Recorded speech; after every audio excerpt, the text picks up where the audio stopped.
वजाहत अब जिस गेस्ट को इंट्रोड्यूस करवाने जा रहे हैं हम अपने नाजरीन से, लेट मी इंट्रोड्यूस प्लीज, क्योंकि सहाफत में मैंने उनसे बड़ा सहाफ़ी नहीं देखा, नाम नहीं, उनसे बड़ा नाम इंस्पिरेशन हमारे लिए है। जर्नलिज्म में अगर हम बात करना शुरू करें तो उनके तारुफ में उनका जो अंदाज़े गुफ्तगू है वो इतना मखसूस है, इतने बड़े बड़े पॉलिटिशियंस के साथ इतने ट्रिकी क्वेश्चंस करते हैं और इतने मासूमाना अंदाज में करते हैं कि ऐसे लगता है जैसे उन्हें प्रपोज ही कर रहे हैं, जैसे इजहार मोहब्बत कर रहे हैं। नर्म तरीन लहजे के साथ मुश्किल से मुश्किल सवाल करना उनका खासा है और उनका एक मखसूस अंदाज है। वो थोड़ा सा अगर मैं बताऊं तो वो उनका मखसूस अंदाज कुछ इस तरह से है, जब वो किसी से सवाल करते हैं, अब वजाहत से अगर मैं सवाल करूं तो वो कहेंगे, वजाहत आपको मौसीकी ज़्यादा पसंद है या शायरी? फिजा मुझे आप पसंद हैं। बगैर किसी तमहीद के हमारे साथ मौजूद हैं सीनियर सहाफ़ी और सीनियर तजिया निगार सुहेल बड़ाइच साहब।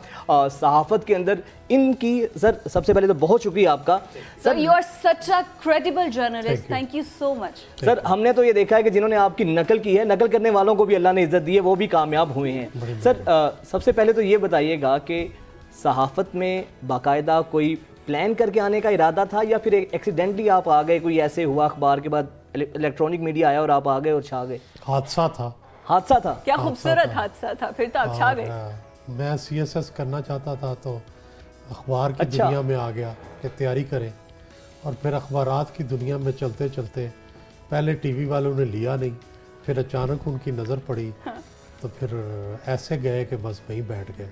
सर आपका अंदाज़े गुफ्तगू इतना मखसूस है कि आई स्टिल रिमेंबर जब मैं सर से फर्स्ट टाइम मिली तो मैंने कहा सर आप तो नॉर्मल बोलते हैं लेकिन आप टीवी में इतना प्यारा बोलते हैं, ऐसे मतलब इतने सख्त सवाल भी आपके होते हैं क्योंकि इंटरव्यू करना है ऐसे ऐसे पॉलिटिशियंस के साथ, लेकिन ये आइडिया किसका था या आपने खुद ही सर लहजा नेचुरल था या फिर? लहजा नेचुरल है, नेचुरल है, बिल्कुल नेचुरल है। उसको कुछ नहीं किया हमने, ना आगे किया ना पीछे किया, तसन्नो नहीं डाला, उसको वैसे ही रखा।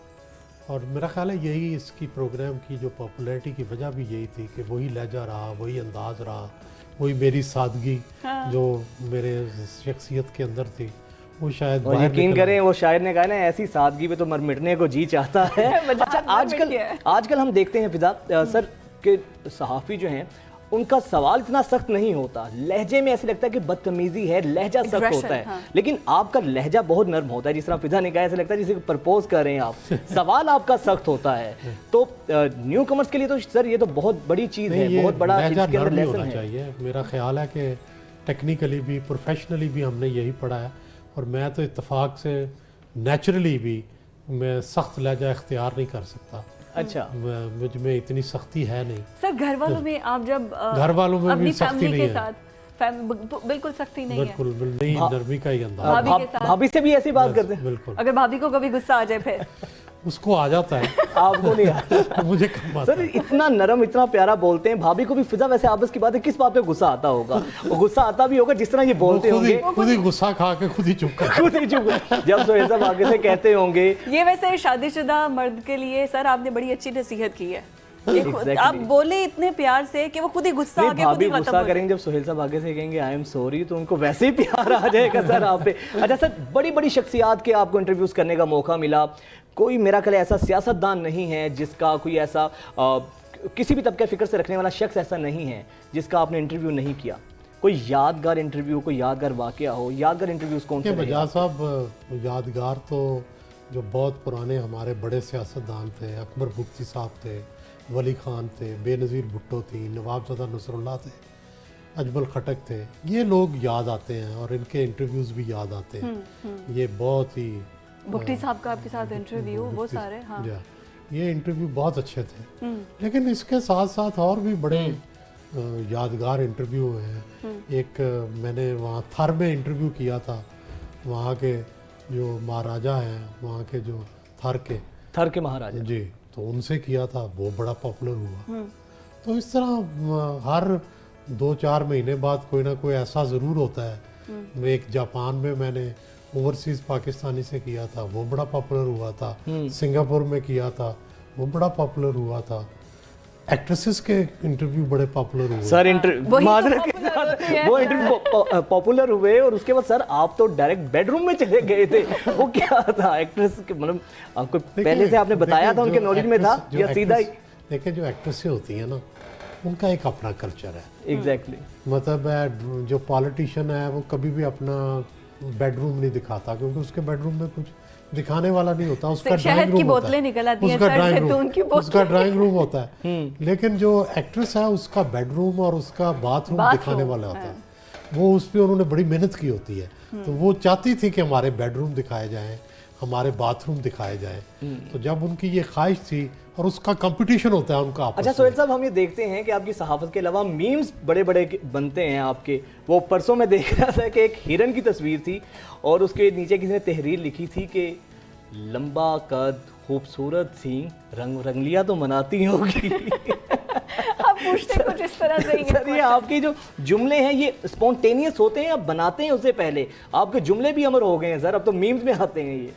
मेरा ये ख्याल है कि उसकी तो मैं कोशिश करके बनाता हूँ, वो बात जो एक मंजरनामा खींचने की कोशिश करता हूँ। और सच ये है कि जब मैंने प्रोग्राम शुरू किया तो मैं तो टीवी का आदमी नहीं था। एग्जैक्टली मैं तो प्रिंट का आदमी था। तो मैंने उस वक्त कोशिश ये की कि मैं अपना जो टेक्स्ट है जो उस पर ज़्यादा ज़ोर दूँ और अपने अल्फाज पर, अपने मतन पर ज़्यादा तवज्जो दूँ। तो यही मेरा जो है शुरू में स्ट्रेंथ रही। और वो लोग ये समझ नहीं सके कि दरअसल इसमें सब जो कंटेंट है वो इम्पॉर्टेंट है और कंटेंट की वजह से ही प्रोग्राम चले। एग्जैक्टली अच्छा सर, आपने सारे पॉलिटिशियंस के, मैं स्पेसिफिकली पॉलिटिशियंस की अगर बात करूँ, वैसे तो आपने बहुत से लोगों के इंटरव्यूज़ किए हैं, नवाज शरीफ, शहबाज शरीफ, आसिफ अली जरदारी, इमरान खान, मतलब ये जो पॉलिटिशियंस हैं जो रिकग्नाइज्ड भी हैं और as a PM, as a CM हमें सर्व भी कर चुके हैं।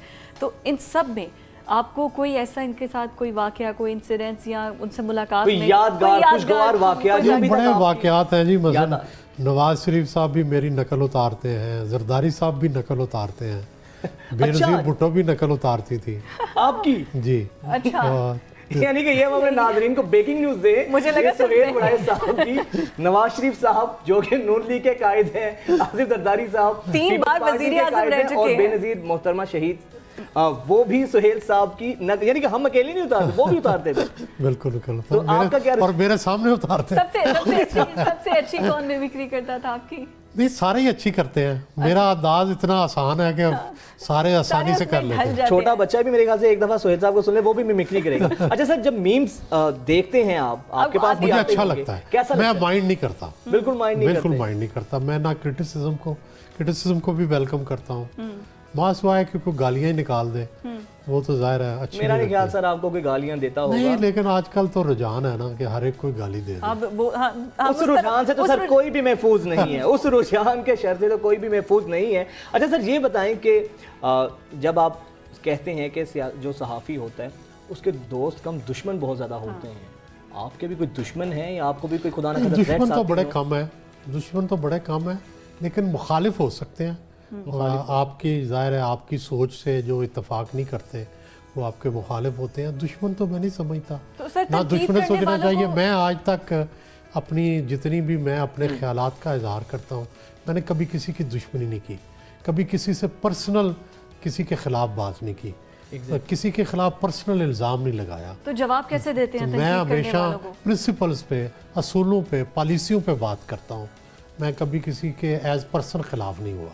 तो मतलब उतना तो खैर हम उस अगर बिल्कुल ही सियासत की तरफ अब आ ही गए हैं तो सियासत का थोड़ा तड़का लगा ही देते अच्छा, हैं। अभी- 2023 सर इलेक्शन ईयर है, कोई अच्छा, कह रहा है इलेक्शन हो, 23 कोई नहीं। देखें जी, सर इलेक्शन ईयर से पहले, सर इलेक्शन ईयर से पहले क्योंकि न्यू ईयर है 2023 का, 2-3 दिन हुए हैं 2023 को सूरज को तुलू हुए। अब तो बहुत न्यू ईयर सेलिब्रेशंस होती हैं, यंगस्टर जो हैं बड़ी न्यू ईयर सेलिब्रेशंस करते हैं।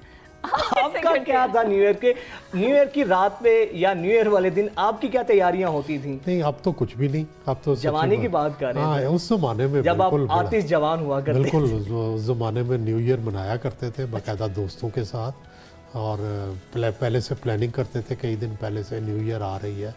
पहले तो बड़ा रिवाज था, बैरून मुल्क से दोस्त आते थे पाकिस्तानी जो हमारे, और वो भी न्यू ईयर यहाँ मनाया करते थे। एक ज़माने में बड़े न्यू ईयर का यहाँ फंक्शन था। अब तो वो ना बसंत रही ना न्यू ईयर रही, बसंत पे भी बड़ा मज़ा आता था। बहुत फेस्टिवल था, फेस्टिविटी होती फेस्टिविटी थी। थी। अच्छा, न्यू ईयर जब हम मनाते थे तो पूरी प्लानिंग करते थे कि बिन बुलाए मेहमान भी बन जाया करते थे? नहीं, बड़ी प्लानिंग करके कहाँ जाना है, इनविटेशन ज़्यादा होते थे, हमारे पास वक्त कम होता था। अच्छा वो अब तो है बारबेक्यू चल पड़ा यहाँ पे अब। अच्छा उसके साथ साथ हमारी यंगस्टर्स अभी अगर न्यू ईयर की बात करें, सड़कें ब्लॉक, फायरिंग चल रही है, अब ये ऐसे सब लोगों कुछ। में से नहीं है। नहीं सर, अब ये लोग जो वो करते हैं उनको आप क्या कहेंगे? थोड़ी ज्यादती रहनुमाई गलत आप ही करते कर हैं, दें। लोगों के रंग में भंग डालना तो ज्यादती है।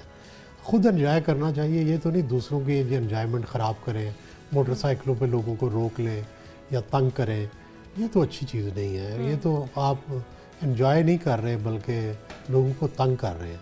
इनका ये तो पुलिस को रोकना चाहिए इस पे।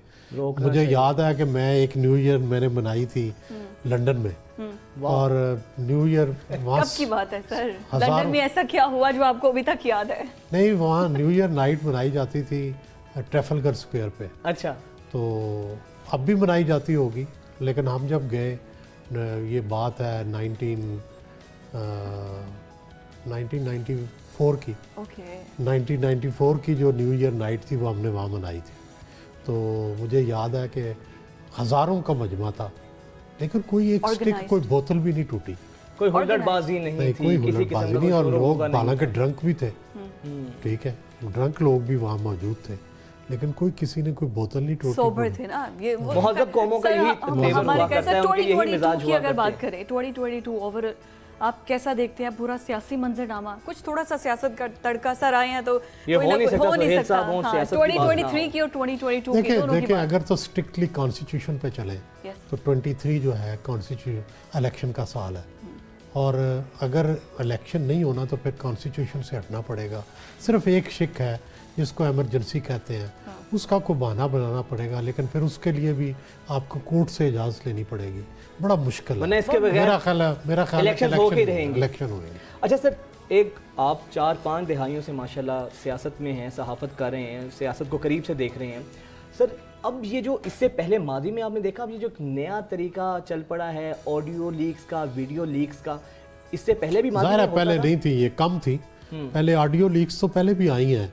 मोहतरमा बेनज़ीर भुट्टो के खिलाफ जब जजेस को फ़ोन किए गए थे सैफुर रहमान की, तो वो भी ऑडियो लीक आई थी। ज़ाती मामलात की निजी, ये निजी, ये बहुत गैर अफसोसनाक इखलाकी अमर हरकत है, है। गैर इखलाकी हरकत है, लेकिन ये रुक नहीं सकती, ये होगी, ये बढ़ेगी, ज़्यादा सर होगी। इससे देखिए जज अरशद मलिक को भी इसी तरह ब्लैकमेल किया एंड उन्होंने सुसाइड कर ली, इस तरह की बहुत सी। तो आपको नहीं लगता कोई अमेंडमेंट आनी चाहिए, कोई लॉ ऐसा बनना चाहिए कुछ इसके रुक नहीं सकता जी। ये हर जो मॉडर्न टेक्निक दुनिया में आती है ना, उसके फिर कोई ड्रॉबैक्स भी होते हैं। अच्छा ये दुनिया भर में सर ये मामला है, डार्क वेब का, आईटी के हवाले से बड़े बड़े लोग, ये दुनिया में ये आपको करने इसको का ये रुक नहीं बर्दाश्त ही सकता। करना तो पड़ेगा। सर 2023 में हम किसको बर्दाश्त करेंगे ये बता दें। आप नई वीडियो और ऑडियो लीक्स को बर्दाश्त करें। नहीं, हुकूमत अगर वो इलेक्शन होता अच्छा है सर, तो इलेक्शंस हो जाते हैं, इलेक्शंस हो जाते हैं, क्या लेकिन देख जी रहे हैं? अगर तो फौरन इलेक्शन होते हैं तो इमरान का ज़्यादा चांस है, चांस दो लेकिन तरीके अगर से ये इलेक्शन ले डिले होते जाते हैं तो फिर इमरान का चांस कम होता सर, जाएगा। चांस से मुराद क्या है? कोई मखलूत हुकूमत या 2/3 अक्सरियत जिसका नहीं, खान 2/3 अक्सरियत तो मुश्किल है खान साहब के लिए, हम्म। बहुत मुश्किल है 2/3 अक्सरियत उन्हें मिले। और नवाज शरीफ की रिटर्न टिकट कटेगी। नवाज शरीफ आएगा तो वो बड़ा टफ कॉन्टेस्ट उनके देगा। नवाज आने से शरीफ आपको कंपेन लगता है माहौल बदलेगा? माहौल बदलेगा, डेफिनेटली माहौल बदलेगा। नवाज शरीफ टफ कंपेनर है, वो बड़ी मेहनत करेंगे। 2023 में वापस अब दोबारा से lighter note sir lighter note पे आते हैं। सर आपसे एक निजी तरह का क्वेश्चन है, शादी माशाल्लाह आपके बच्चे हैं, ये लव मैरिज ये या अरेंज नहीं, marriage? Totally arrange marriage, totally इसमें कोई क्या रोमांस वजह? नहीं था। शर्मीले थे या आपने पेरेंट्स के ऊपर छोड़ा था कि ये बोझ आप ही उठाएं, मैं कोई लव मेरे ज़माने में, अब मेरा ख्याल है मैं फैसला करूं तो लव मैरिज करूं, लेकिन उस वक्त मेरे जहन में यही था कि जो पेरेंट्स करेंगे वो ठीक होगा। पेरेंट्स करेंगे वो ही ठीक होगा। तो सर शादी खाने घर में कुकिंग वगैरह, कुकिंग का शौक है, खाने बनाते हैं या भाभी बनाते नहीं, हैं? वही बनाती है, वही बनाते हैं। फेवरेट क्या हाथ है? वगैरह तो लाहौरी बताते खाना? कुक बनाता है। हाथ वगैरह तो बटाते होंगे आप? नहीं, Kitchen- सच्ची जो बात है, मैं बड़ा नकम्मा हूँ, वो मेरा हाथ बटाती है, मैं नहीं उसका।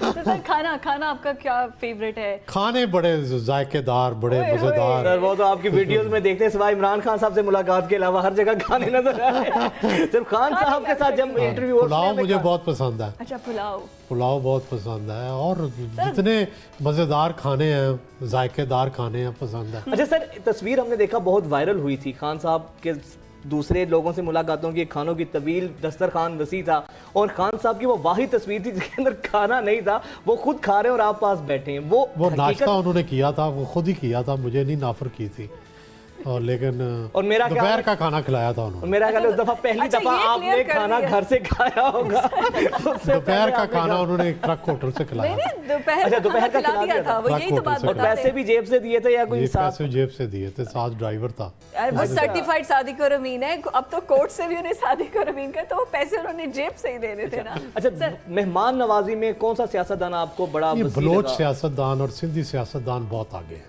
मेहमान नवाजी। मेहमान नवाजी में। बलोच और सिंधी जो हैं उनमें बहुत ज़्यादा मेहमान नवाजी। सर वैसे सारे कल्चर्स में आपने पंजाब को, सिंध को, बलूची और जो खैबर पख्तूनख्वा, ये सारे कल्चर, सबसे ज़्यादा कल्चर आपको पर्सनली कौन सा अट्रैक्ट करता है? सकाफत, आपने मेहमान नवाजी में ये तो बता दिया, हमारी सकाफत में मुझे सिंधी सकाफत बड़ी अच्छी लगती है। सिंधी सकाफत, तो आपको वो लैंग्वेज भी थोड़ी बहुत आती है? नहीं, लैंग्वेज नहीं आती, लैंग्वेज नहीं लेकिन आती। बड़ी वैसे अच्छी अगर लगती है थोड़ी आती उनकी वो सिंधी, तो आप वो उनकी किस तरह बोलते? तुम्हें अगर बचात आती है सिंधी तो थोड़ी अच्छा, सी। सिंधी वाकई मुझे नहीं आती, लेकिन बड़ी सर वो सुनने साई में बड़ी करके मीठी बोलते जबान हैं, है, बड़ी खूबसूरत, साई करके शीरी बोलते जबान मीठी है। जुबान है, अजरक है, सिंधी टोपी है, ठीक है। जरदारी साहब से आपका लगाव तो नहीं है सिंध की तरफ? जरदारी जो साहब आपका से बड़ी झुकाव? अच्छी दोस्ती है। जरदारी साहब के साथ बड़ी अच्छी गहरी जरदारी साहब दोस्ती से है। गहरी अच्छा, दोस्ती और सुना है सर वो भी दोस्तों के बहुत दोस्त हैं। बहुत दोस्त हैं जी, बड़ी मेहरबानी करते हैं। अच्छा, तो सुना है आम शाम भी जब कोई नया फल आता है जी, जी, मौसम का, तो वो भी जी, पहुंचाते हैं, जी, भिजवाते हैं। पहले नवाबजादा नसरुल्लाह खान भिजवाया करते थे, अच्छा। अब जरदारी साहब भिजवाते हैं, लगता है। अच्छा सर साहब, आखिरी सवाल आपसे हम करेंगे। इलेक्ट्रॉनिक मीडिया का भी, आपने प्रिंट मीडिया से इलेक्ट्रॉनिक मीडिया का बूम देखा, और अब हम देख रहे हैं डिजिटल कि मीडिया की कितनी तरफ, तेजी से इलेक्ट्रॉनिक मीडिया शफल कर रहा है डिजिटल मीडिया की तरफ। आइंदा आने वाले 2-4 सालों में क्या फ्यूचर देख रहे हैं इलेक्ट्रॉनिक मीडिया का? ये चीज़ें तब्दील होंगी। देखें, न्यूज़ तो नहीं बदल सकती। न्यूज़ तो पहले अखबार था, फिर रेडियो था, फिर टीवी था, फिर इलेक्ट्रॉनिक आया, फिर ये डिजिटल आ गया। न्यूज़ तो नहीं बदली, न्यूज़ तबसरे नहीं बदले, लेकिन बाकी टेक्नोलॉजी सारी बदल गई। मीडियम्स बदल गए हैं। लास्ट Mediums क्वेश्चन बदल इसने गए। बोला था, लेकिन मेरा ये, आप खुद भी सोशल मीडिया तो यूज करते होंगे, टिकटॉक पर सर अगर है तो? या- टिकटॉकर मैं देखता हूँ बड़े नहीं, शौक आप से। तो देखते हैं ना, तो आप सबसे ज्यादा सोशल प्लेटफॉर्म टिकटॉक ही यूज करते हैं, इंस्टाग्राम या फेसबुक? नहीं, मैं सारे देखता हूँ। फेवरेट टिकटॉकर का नाम बता दें आप।